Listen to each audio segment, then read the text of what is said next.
Hola a todos, bienvenidos a esta clase de introducción a programación en Python. Bueno, vamos a darle comienzo. Entonces, esta clase va a ser también un poco teórica. Y después de este video les prometo que voy a hacer lo más didáctico posible con los laboratorios y lo más ilustrativo.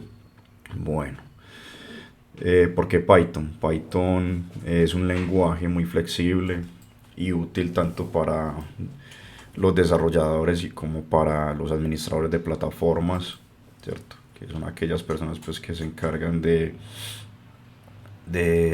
varias tareas a nivel del sistema operativo, por lo cual se pueden apoyar en el lenguaje para automatizar tareas que son muy mecánicas. Hoy en día las compañías están muy enfatizadas en esta tarea de automatización, entonces es un lenguaje muy simple y muy flexible del cual nos podemos apoyar para ese tipo de tareas. Hoy en día existen tres versiones de Python. La más reciente es la 3.9.4. Podemos ir por acá a Python ORG. En el menú de descargas podemos obtener la última versión de Python 3.9.4. ¿Sí? Bueno, digamos por acá. Listo. Les voy a hablar algunas cositas sobre el lenguaje, que es muy importante tenerlas presente antes de comenzar a desarrollar con el lenguaje.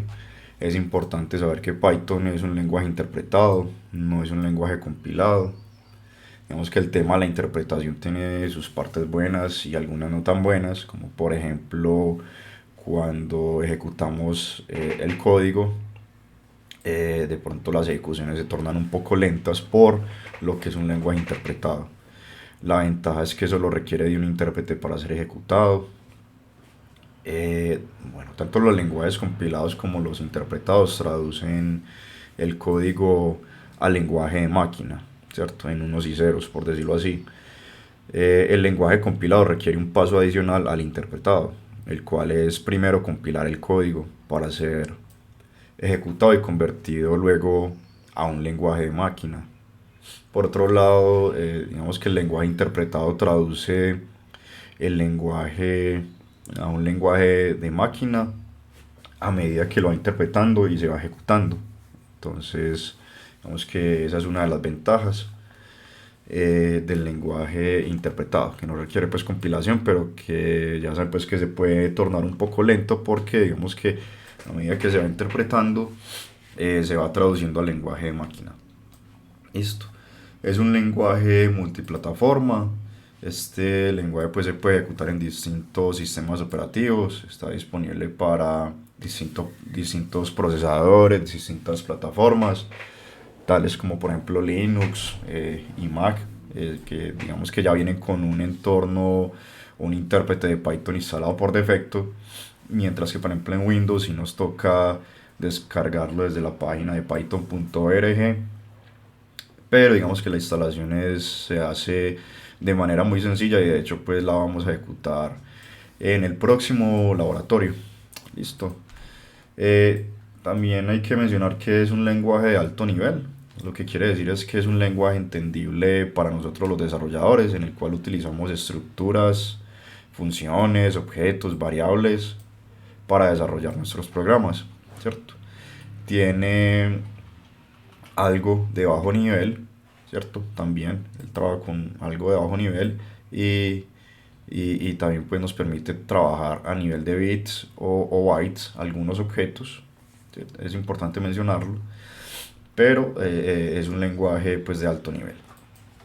Esto es un lenguaje multiparadigma.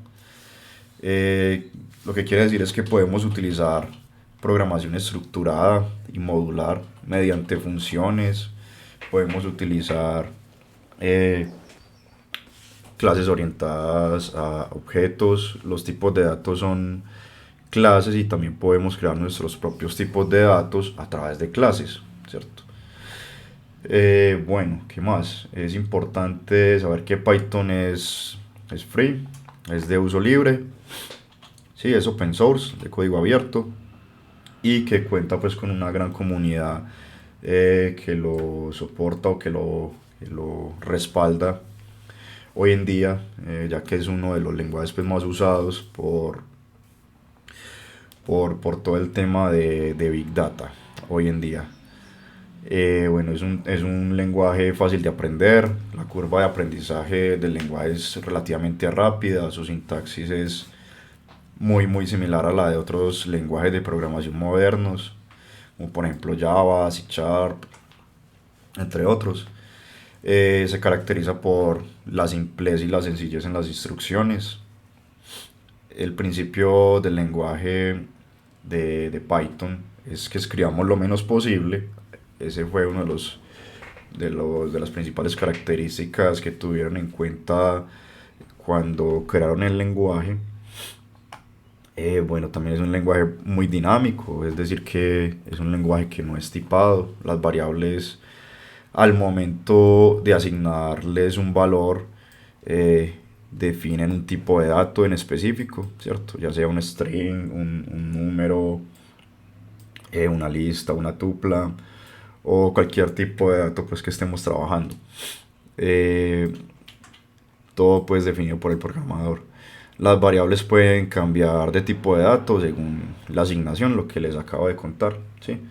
Por aquí pues en esta imagencita se ven diferentes sentencias de código para imprimir un simple Hello World. Entonces miren que por ejemplo acá en Python simplemente es utilizar eh, el método print y parametrizarle el string Hello World. Mientras por ejemplo en Java, en C y C++ hay que declarar unas clases estáticas para poder inicializar la aplicación y ejecutar por último pues ya el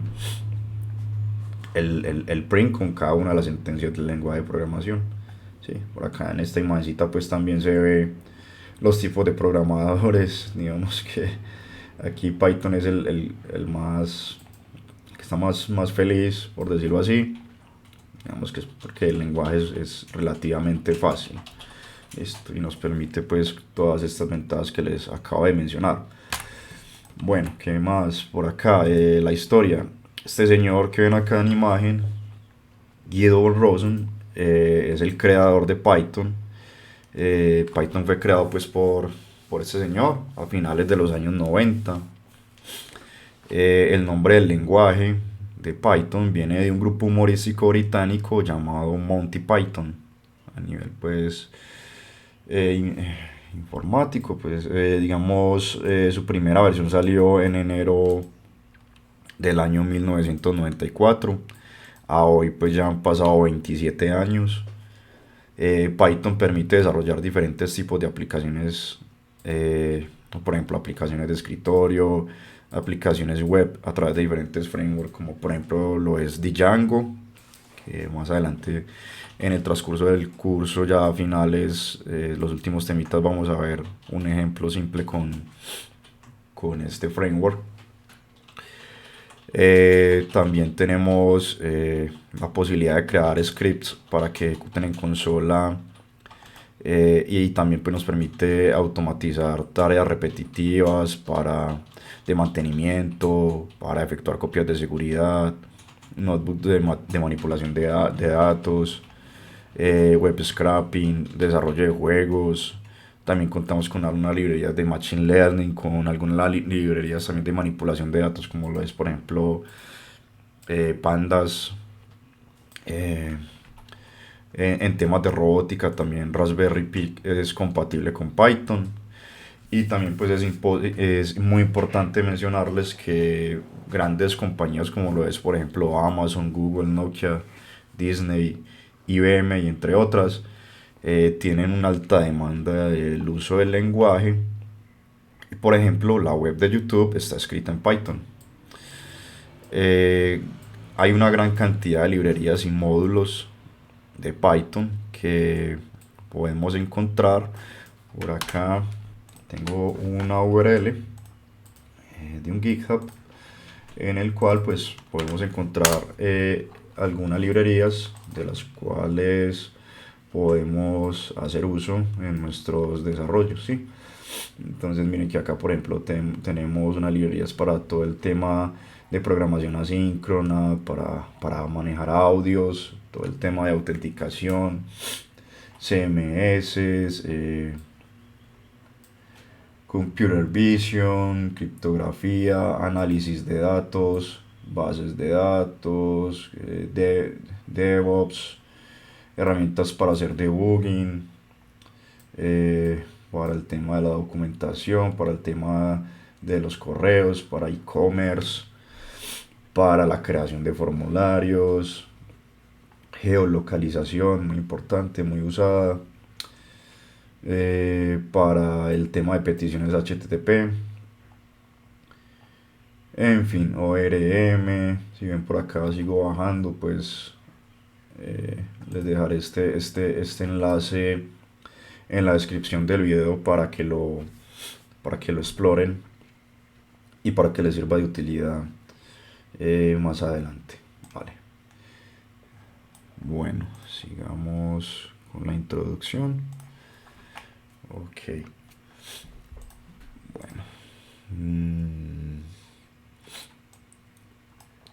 Listo, sigamos con la siguiente diapositiva. Estas son algunas de las certificaciones, rutas de certificación más conocidas que pueden seguir ustedes estudiando para que validen el conocimiento que van a adquirir a través del curso. Entonces, tenemos la primera, que es el examen 98381, Introducción a la programación usando Python. Bueno, lo primero pues que hay que mencionar de estas certificaciones es que no existe una certificación oficial de Python. Desde la plataforma no nos ofrecen una certificación oficial, ya que como es un lenguaje open source, entonces difícilmente por eso no vamos a encontrar una certificación oficial. Los creadores pues hasta el momento no tienen un esquema de certificación, pero hay otras instituciones y empresas de TI como por ejemplo Microsoft, Oracle, en este caso Python Institute, W3 School, que ofrecen unas rutas de certificación construidas por ellos para validar el conocimiento en el lenguaje de programación. ¿Sí? Bueno, en el mundo open source es difícil encontrar el tema pues de las certificaciones, se los acabo de mencionar, ya que no son empresas de tecnología, de TI. Digamos que las empresas de tecnología son las que les gusta ofrecer y en ocasiones exigir certificaciones para que las personas compren y usen sus productos, para que tengan, digamos, las competencias mínimas para dar soporte y poder utilizar las herramientas. Y así pues digamos que las empresas se ahorran mucho dinero en el tema de soporte y digamos que dejan el problema a los clientes con el tema pues de la capacitación y la certificación. ¿Sí? Bueno, una de las certificaciones pues más llamativas de Python es la certificación de Microsoft, la 98381. Acá en Colombia tiene un costo actualmente de $62 al día de hoy, pero este costo pues varía según la localidad, es importante. Esta certificación está en varios lenguajes, está en español, en inglés, en portugués, en francés, en alemán y en coreano, ¿cierto? Una de las recomendaciones para llevar a cabo esta certificación es que al menos la persona que la vaya a realizar haya haya interactuado al menos 100 horas con el lenguaje y pues que tenga conocimiento de los temas de los cuales se evalúan, que gran parte de esos temas, si ustedes pues los validan acá en la URL, digamos, los vamos a llevar a cabo en este curso. Entonces, estos temas vamos a verlos por acá. Vamos a explorar un poco esta URL de la certificación. Por acá está el tema de las 100 horas y por aquí están los skills que ellos evalúan. Entonces básicamente muchos de ellos los vamos a ver a través del curso. Entonces estos skills medios son la realización de operaciones usando tipos de datos y operadores. Tienen preguntas entre un 20 y un 25% del examen. El control de flujo con decisiones y ciclos entre un 25 y 30%. La realización de operaciones de entrada y salida, también un 20 y 25%. Documentos y código estructurado, documentación y código estructurado entre un 15 y un 20%. Performance y troubleshooting y error handling, todo el manejo de excepciones, todo el tema pues de soluciones de errores de troubleshoot a través pues, de troubleshooting entre un 5 y 10%, y el tema de optimización o performance de operaciones usando módulos y herramientas entre 1 y 5%. Entonces el examen digamos que es bastante trabajable, ¿sí? Acá pueden ver que en diferentes localidades tiene un costo diferente. Bueno, considero pues que es importante avalar el conocimiento de este lenguaje, ya que está siendo muy demandado hoy en día en el mercado, y también es importante recomendarles que lo hagan en inglés, que no se haga en español, ya que la traducción del mismo en ocasiones pasa que también se traducen algunos segmentos de código. Entonces, por ejemplo, un for te lo traduce a un para, un if así, ¿cierto? Y algunos nombres de funciones que identificamos en inglés, como por ejemplo el sort, o entre otras, ¿cierto? Al verlas en español ya de pronto nos generan confusión. Entonces lo ideal es hacerlo en inglés, no es en un inglés muy complicado, es un inglés muy técnico. Y bueno, eso es lo que les puedo contar acerca de esta certificación. También hay otras dos certificaciones, que es la de W3 School. Es muy similar a la certificación que ofrece Microsoft, maneja unos temas muy parecidos. Esta es un poco más costosa, actualmente está a $95. Y por último, está esta certificación de Python Institute, que ya sí es un poco más especializada, ya que ofrece, digamos, una ruta de certificación en varios niveles. Entonces por acá les voy a compartir de qué se trata. Entonces, Python Institute ofrece esta ruta de certificación de nivel Entry, Associate y Professional. Entonces, digamos que aquí quien se quiera especializar y ir más allá, porque digamos lo requiere en sus labores, puede entrar a pythoninstitute.org, es la certificación, y validar el contenido de cada una de estas certificaciones, ¿sí? Ok, bueno. Les quiero en esta introducción mencionar algunos de los entornos de desarrollo o editores de código más usados para trabajar con Python. Uno de ellos es el idle. Entonces este idle es un entorno muy tipo blog de notas, pero es una interfaz gráfica que trae ya instalado por defecto Python para ejecutar comandos de Python en interfaz gráfica. También tenemos Spider, que es una interfaz gráfica bastante amigable. Creo que la tendré por acá instalada. Vamos a ver. Spider. Sí, por aquí. Este es el iconito. Más adelante estaré, digamos, explorando cada una de ellas para no alargar mucho el video. Visual Studio Code, que va a ser nuestro entorno de desarrollo recomendado. Sublime Text, es que para muchos desarrolladores es también muy utilizado. PyCharm también es de los más utilizados para trabajar con Python. Jupyter lo estaremos viendo en uno de los laboratorios. Es un entorno gráfico, pero a través de una plataforma web. Database Community también trabaja con Spark. Es un entorno gráfico de desarrollo web que también pues permite desarrollar con Python y con otros lenguajes adicionales. Y Google Colab, que también es un entorno gráfico de web. Bueno, hasta aquí muchachos. En el próximo video estaremos ya comenzando con los videos demostrativos y laboratorios para que empecemos a explorar el lenguaje de programación desde cero. Muchas gracias.